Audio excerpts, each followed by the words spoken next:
Traffic Team 9's Mark Taylor has a faster way. There was no humanity. No justice, no peace. We have to work together to change the system. The people, united, will never be defeated. Calls for change continue tonight over the death of this young man. Tyree Nichols died after being brutally beaten by police officers in Memphis, Tennessee. 5 of the officers involved have been fired and charged with second-degree murder, and it has now been 1 day since body camera video of the violent incident was released. Protests for social justice have been happening in Memphis and really all across the country. Dozens of people took to the streets in Raleigh this afternoon. We also saw people locally here protesting.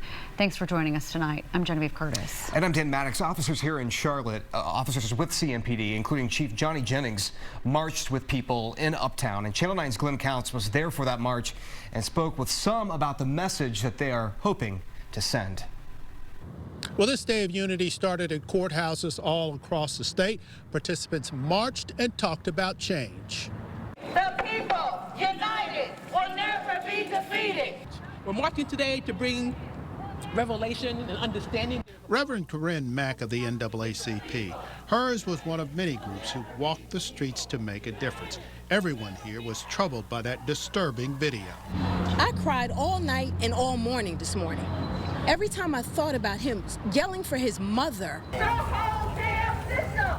It was a diverse set of people who participated. For example, Christian Cano says he is pro-life. I want to challenge those who live in this city, but those who live in our area who are pro-life, to be pro-all life. The protesters marched to police headquarters where there were speeches and then to Marshall Park.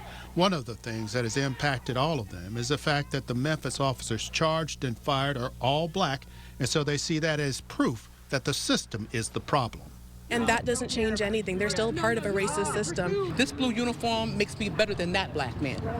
When the fact is, if any one of those 5 men were in plain clothes somewhere, they may be the subject of the same kind of brutalization.